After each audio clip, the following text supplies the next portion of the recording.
Assalamu alaikum students. Today we will discuss the exercise of unit number 3. Question number 1 is tick the correct choice for the following questions. Part number 1 is where is Microsoft Office button located in Excel window? Excel window में Microsoft Office button की location क्या है? तो ये हम discuss कर चुके हैं. Microsoft Office button is located at the top left in Excel window. So option A is the right option. Mark कर लें. ये underline हुआ है red color से. Part number 2 is how many command tabs are there in Excel 2007 window by default? Excel 2007 window में by default कितने command tabs available हैं? So the right number is 7. ये हम discuss कर चुके हैं components of Excel window में. So option C is the right option. There are 7 command tabs available in Excel window by default. Next part number 3 is in Excel, which of the following is the intersection of row and a column? ये हम topic elements of a worksheet में discuss कर चुके हैं. The intersection of row and column is called cell. So option C is the right option. Part number 4 is which of the following is spreadsheet software? इनमें से कौन सा spreadsheet software है? So option D is the right option. Excel is the spreadsheet software. हमने इस unit में Excel को detail में डिस्कस किया है, एक्सेल के डिफरेंट फीचर्स को डिस्कस किया है. Part number 5 is which of the following bars gives access to the frequently used commands in Excel? ये हम topic components of Excel window में डिस्कस कर चुके हैं. Quick access tool bar gives access to the frequently used commands in Excel. जैसे कि undo, redo, इस तरह की कमांड्स को एक्सेस देती है quick access tool bar. Part number 6 is by default how many sheet tabs are available in Excel workbook? So by default there are 3 sheet tabs in Excel workbook. ये भी हम topic components of Excel window में discuss कर चुके हैं. Option B is the right option. Part number 7 dash are arranged vertically in an Excel worksheet. Excel worksheet में vertical arrangement में columns होते हैं, ये हम डिस्कस कर चुके हैं. एक्सेल वर्कशीट में हॉरिजॉन्टल लाइंस होती हैं, वर्टिकल लाइंस होती हैं. Vertical lines are called columns. Option B is the right option. Next, part number 8 is what is a currently selected cell in a spreadsheet called?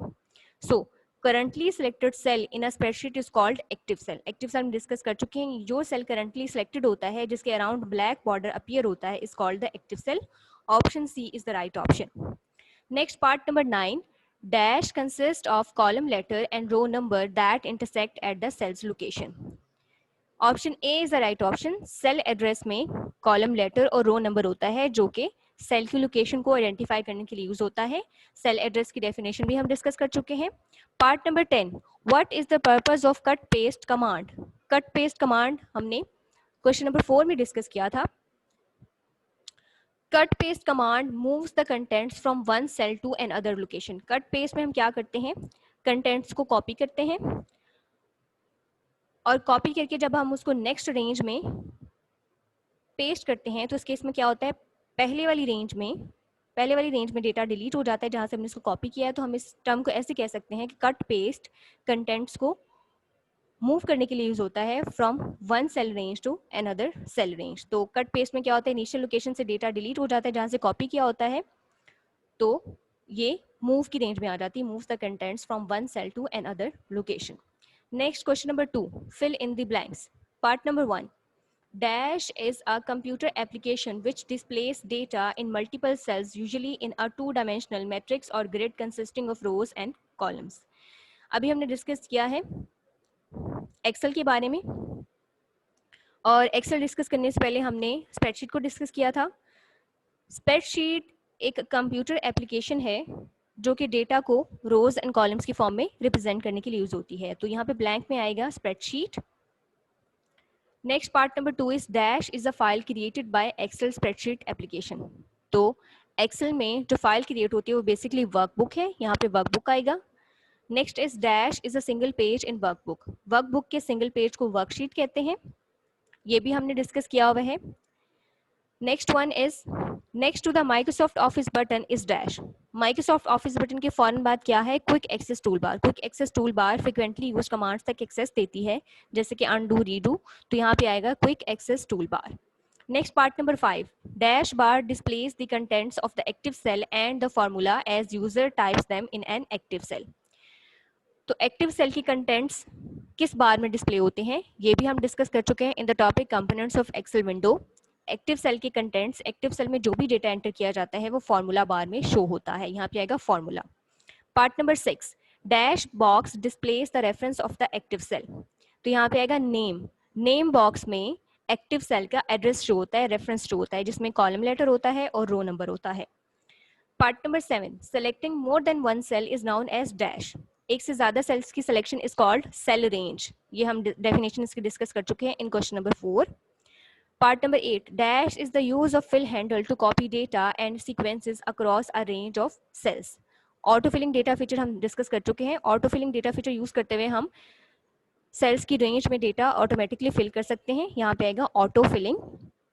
Part number 9, dash is an equation that performs calculation using values in the worksheet. तो यहाँ पे आएगा formula.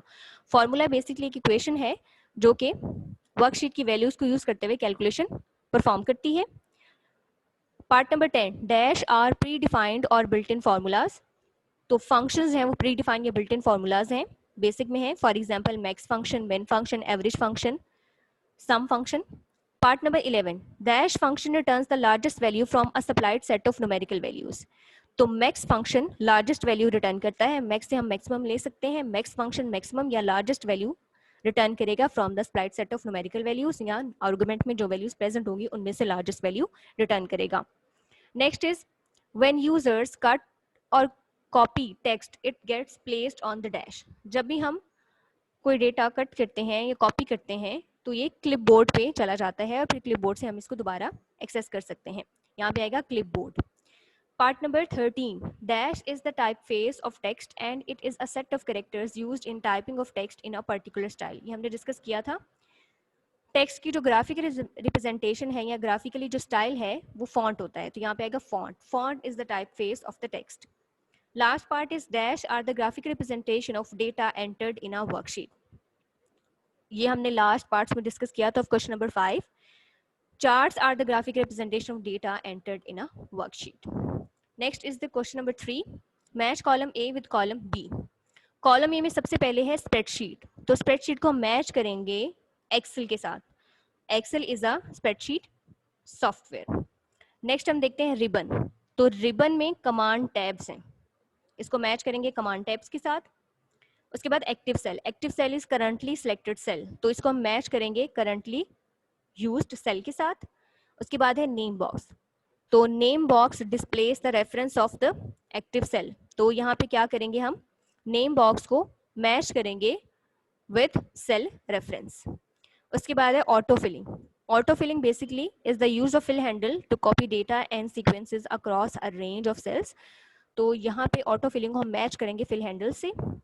Last one is pre defined formula. अभी हमने blanks में भी discuss किया है, functions are the predefined formulas, so इसको मैच करेंगे फंक्शन के साथ। स्टूडेंट्स, आज हमने यूनिट नंबर 3 की एक्सरसाइज डिस्कस की है। गुड लक, अल्लाह हाफिज।